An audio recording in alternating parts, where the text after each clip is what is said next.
জাহেল বক্তা জনাব আলাউদ্দিন জিহাদি সাহেব আল ইতকান ফি উলুমিল কুরআন এই কিতাব থেকে মাত্র এক লাইন ইবারত পড়তে গিয়ে আরবি ব্যাকরণগত অনেকগুলো মারাত্মক ভুল করেছেন। আসসালামু আলাইকুম ওয়া রাহমাতুল্লাহ, নাহমাদুহু ওয়া নুসাল্লি আলা রাসূলিহিল কারীম, আম্মা বা'দ।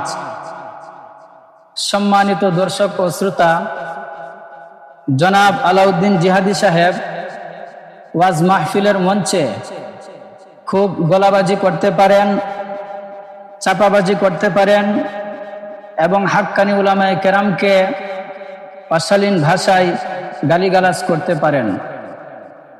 তবে আফসোসের বিষয় হলো, দুঃখজনক বিষয় হলো, আরবি কোনো কিতাব থেকে এক পৃষ্ঠা ইবারত শুদ্ধ করে পড়ার যোগ্যতা ওনার নেই। কাগজের বাঘ এবং বাস্তব বাঘের মাঝে যেমন আকাশ পাতাল ব্যবধান রয়েছে, ঠিক তেমনি কাগজের সনদ সার্টিফিকেট হয়তো আলাউদ্দিন জিহাদি সাহেবের থাকতে পারে, কিন্তু বাস্তবে হাদিস, তাফসির কিংবা ফাতোয়ার কোনো কিতাব থেকে এক পৃষ্ঠা ইবারত শুদ্ধ করে পড়ার যোগ্যতা ওনার নেই। আমার কথাগুলো কারো কারো কাছে অবিশ্বাস্য মনে হলেও এটাই বাস্তব এবং এটাই সত্য। আমি এখন আপনাদের সামনে আলাউদ্দিন জিহাদি সাহেবের একটু ইবারত পড়ার পর্যালোচনা করব। তাই আসুন প্রথমে আমরা ওনার একটু ইবারত পড়া শুনে নেই।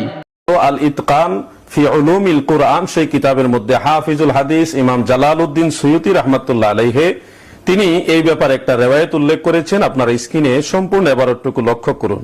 আন ইবনে আব্বাস রাদিয়াল্লাহু তাআলা আনহুমা ক্বালা জামিউ আইল কুরআন 6616 আয়াতান। সম্মানিত দর্শক, জাহেল বক্তা জনাব আলাউদ্দিন জিহাদি সাহেব আল ইতকান ফি উলুমিল কুরআন এই কিতাব থেকে মাত্র এক লাইন ইবারত পড়তে গিয়ে আরবি ব্যাকরণগত অনেকগুলো মারাত্মক ভুল করেছেন। কিতাবটি আমার সামনে আছে এবং স্ক্রিনে ইবারত দেয়া হয়েছে। আসুন আমরা ওনার ভুলগুলো পর্যালোচনা করি। আলাউদ্দিন জিহাদি সাহেব এভাবে ইবারত করেছেন, জামিউ আইল কুরআন 6000।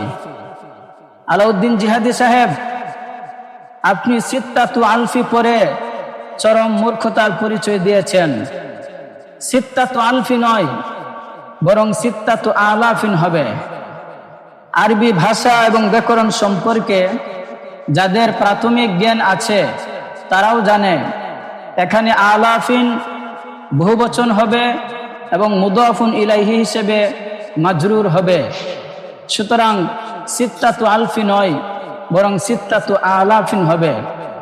আফসোস, আরবি ব্যাকরণের এই সহজ নিয়মটি আলাউদ্দিন জিহাদি সাহেবের জানা নেই এবং এই বহুবচন শব্দের উচ্চারণও ওনার জানা নেই।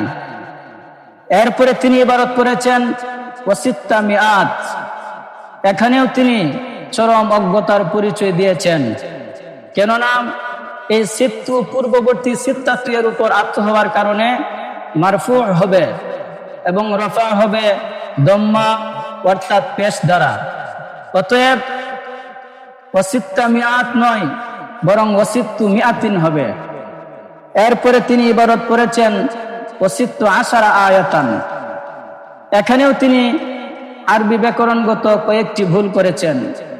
সিত্তু পরেও ভুল করেছেন এবং আশারা পরেও ভুল করেছেন, কেননা 16 হলো মুরাক্কাবুন বিনাইয়ুন, তাই এর উভয় অংশ ফাতহায়ের উপর মাবনি হবে এবং আয়াতান মুমাইয়িজটি মুআন্নাথ হওয়ার কারণে 16 এর দ্বিতীয় অংশ মুআন্নাথ হবে এবং আশরাতা এর শিন সাকিন হবে। সুতরাং 16 আয়াতান নয়, বরং 16 আয়াতান হবে। সম্মানিত দর্শক, যে জাহেল বক্তা এক লাইন আরবি ইবারত শুদ্ধ করে পড়তে পারে না, তার পক্ষে কি এক পৃষ্ঠা আরবি ইবারত শুদ্ধ করে পড়া আদৌ সম্ভব? এমন জাহেল বক্তা যদি সাধারণ মুসলমানদের ধর্মীয় রাহবার হন, তাহলে সে নিজেও গুমরাহ হবে এবং অন্যান্য সাধারণ মুসলমানকেও গুমরাহ করবে। অবশেষে বলতে চাই, আমরা আগে বেড়ে কাউকে কটাক্ষ করব না, ছোট করব না। তবে যারা ওয়াজ মাহফিলের মঞ্চে প্রতিনিয়ত হাক্কানি উলামায়ে কেরামকে কটাক্ষ করে যাচ্ছে, অশালীন ভাষায় গালিগালাজ করে যাচ্ছে, আমরা তাদেরকে ছাড়ব না ইনশাআল্লাহু তাআলা। আসসালামু আলাইকুম ওয়া রাহমাতুল্লাহ।